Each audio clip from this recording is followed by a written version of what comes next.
So, what's up guys? Magandang araw sa inyong lahat. So, ito, hindi pala napansin ni Senator Bato de la Rosa yung sinagot ni Romel Marbel, na pag sinunod daw nila ang batas, wala daw silang mahuli.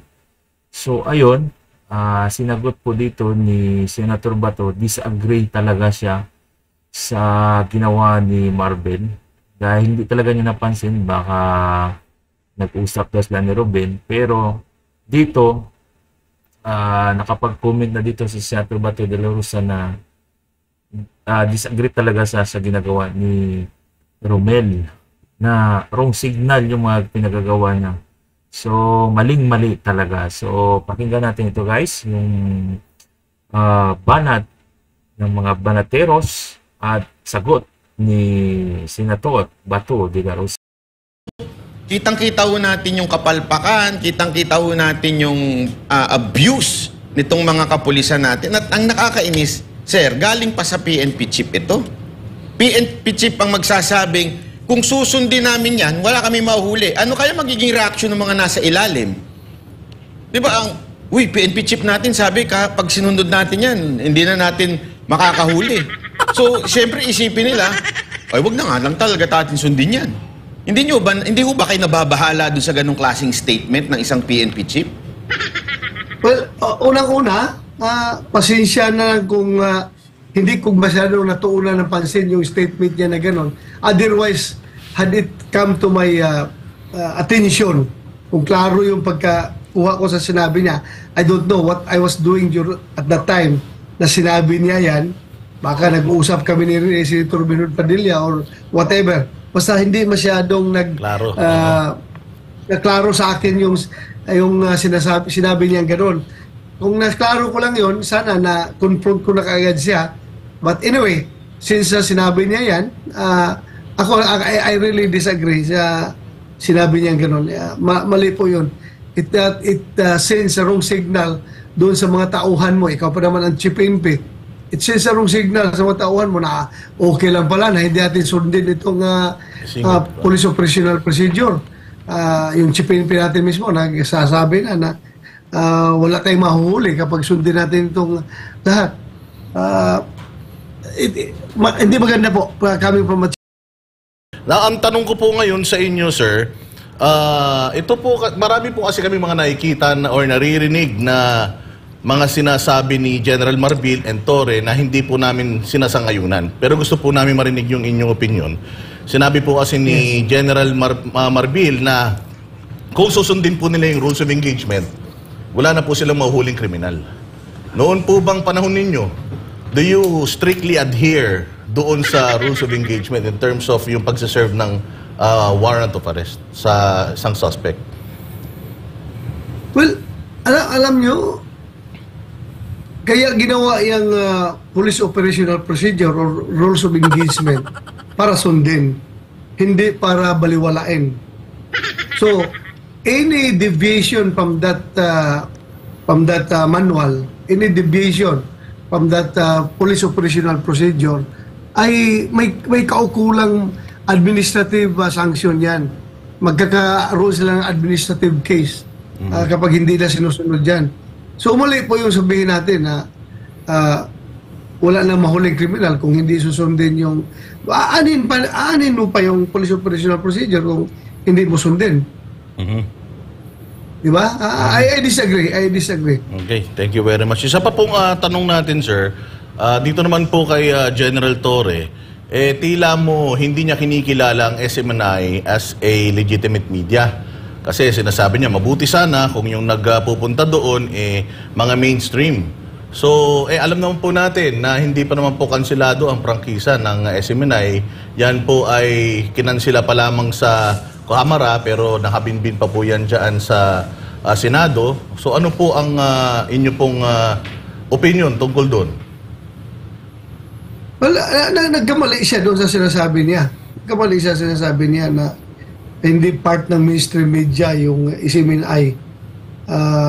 Matagal na mag-part ng mainstream media yung SMNI. I disagree. Yung sinasabi niya. dapat i-correct niya yun. Meron po kasi isang instance, Banat Bay, na Senator Bato and Banat Bay, may isang instance na meron po silang operation dyan sa Tamayong na hinarang po yung mainstream media na SMNI, hindi po pinapasok dahil delikado daw po pag sila ay pumasok doon. So nagrereklamo itong mga reporters natin na nandiyan dyan, na papunta sana dyan, na yung ibang mga private vehicle naman pinapalusot, pero sila lang daw yung pinigilan, yung SMNI. Kung safety ang pag-uusapan, dapat lahat ay hinarang, di ba? Opo. So ibig sabihin, SMNI lang ang hinarang dahil kanila yung property na kanilang nire-raid. So,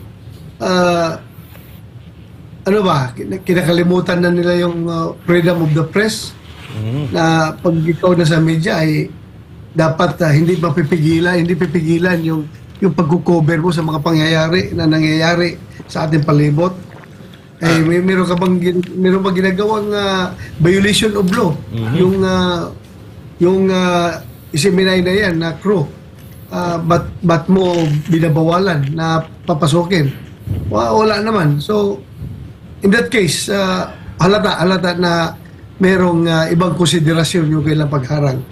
Senator Bato, pasensya na kung medyo maglalabas lang tayo ng init ng ulo sa inyo kasi kayo naman po ay dating PNP chief at kayo taga Davao. Alam nyo, marami sa mga netizen, buisit na po kay Marbil at dito kay Torre dahil galing na rin po sa inyo ang daming mga maling ginagawa.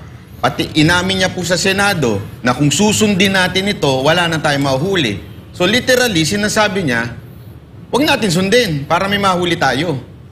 Sir, kung kayo ang PNP chief, eto, tanong lang po ito, kung kayo ang PNP chief at ito ang mga tauhan nyo, hindi nyo ba sisibakin to mga to? Hindi nyo ba kakasuhan? Hindi, kasi nakakainis na literal na inaamin. Literal nila sinasabing may jurisprudence. Yung jurisprudence nila, mali pa. Kasi doon ay, ang pinag-uusapan doon ay hindi ho sa lupa at hindi ho yun, foreign foreign ship. So ibig sabihin, maling-mali ho talaga. Ano ho ba, kung nga kayo ang PNP chief, hindi nyo ba ito didisiplinahin? Imagine mo na lang, Banat Bay, kung anong gagawin ko.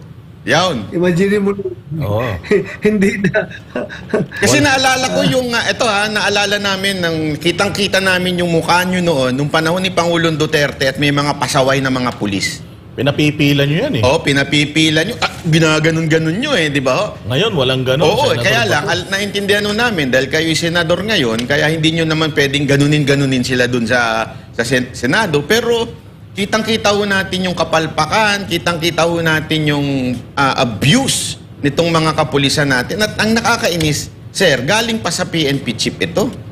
PNP chief ang magsasabing, kung susundin namin yan, wala kami mahuhuli. Ano kaya magiging reaction ng mga nasa ilalim? Di ba PNP chief natin sabi, pag sinundod natin yan, hindi na natin makakahuli. So, siyempre isipin nila, wag na nga lang talaga natin sundin yan. Hindi ho ba kayo nababahala doon sa ganong klaseng statement ng isang PNP chief? Well, unang-una, pasensya na kung hindi ko masyadong natuunan ng pansin yung statement niya na gano'n. Otherwise, had it come to my attention, kung klaro yung pagkakuha ko sa sinabi niya, I don't know what I was doing at that time na sinabi niya yan. Baka nag-uusap kami ni Senator Bernard Padilla or whatever. Basta hindi masyadong naklaro sa akin yung sinabi niya gano'n. Kung naklaro ko lang yon, sana na-confront ko na kaagad siya.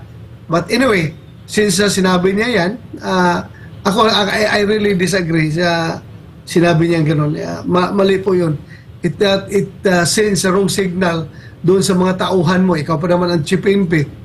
It sends a wrong signal sa mga tauhan mo na okay lang pala na hindi natin sundin itong police operational procedure. Yung chief PNP natin mismo nagsasabi na wala tayong mahuhuli kapag sundin natin itong lahat. Hindi maganda po kami from chief PNP. Isa pa, sir, Senator Bato, isa pa ho nga nung na medyo nakita natin na parang napangaralan ni Attorney Torion, itong si PNP chief dahil doon sa maling jurisprudence. Wala ho ba kayong naisip na pwedeng gawin nating batas na isa sa mga i-require natin bilang isang PNP chief ay abogado? Hindi ko kasi, di ba, isipin natin, ang PNP ang nag-execute ng batas. Execute kayo ng batas, and yet, you do not know the law. Particularly doon sa jurisprudence. Kasi binulong lang sa kanya nung katabi niya, yung jurisprudence, tapos mali naman pala, literal. Wala, hindi ho ba pwede nating, yun ang nire-request ng taong bayan, hindi ba pwedeng i-require? Di ba ang NBI nga po, kailangan abogado, o di kaya CPA, dahil importante na pag pinapatupad yung batas, alam mo yung batas. Yung problema, mismong PNP chief na lang, hindi pa ho alam, hindi ho ba pwede nating isama ho yan, gawin nating batas yan sa PNP na requirement na para maging PNP chief? Sana sir, kung kasing tulad nyo lahat ng naging PNP chief, matikas at magaling, okay lang. Kung yung mga katulad nito na parang ewan natin.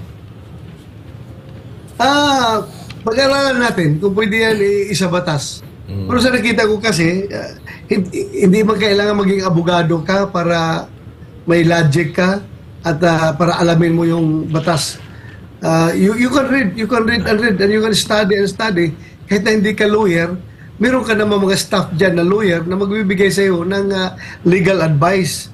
So, ang importante dyan sa pagiging chief PNP is well-rounded ka. Well-rounded, kompleto ka sa mga kinakailangan pagdating sa leadership, management, administration of the Philippine National Police.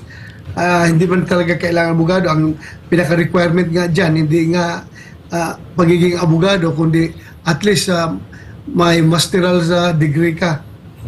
Graduate ka ng isang master's degree. Yan ang nakalagay doon sa mga requirements sa pagiging chief PNP. So, titingnan natin. Senator Bato, kahapon nabanggit niyo po yung vlogger-vloggeran.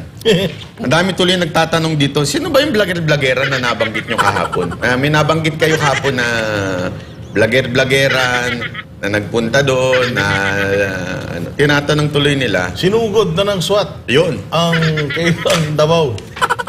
Vlogger-vloggeran.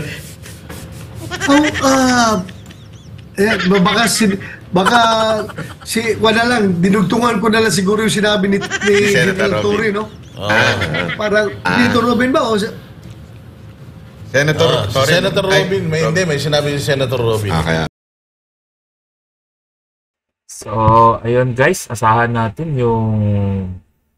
yung banat ni Senator Bato de la Rosa dahil hindi talaga niya napansin yung sinabi ni Marbel na pag sinunod natin, wala tayong mahuli. So, ibig sabihin, nilalabag talaga nilang batas. So, asahan namin yan, Senator Bato de la Rosa, sa mga susunod na hearing sa August 20. So, salamat sa inyong panonood guys. Huwag niyo kalimutan i-like, i-subscribe, at i-share ang video ito. So, ayun. Magandang araw sa inyo and God bless.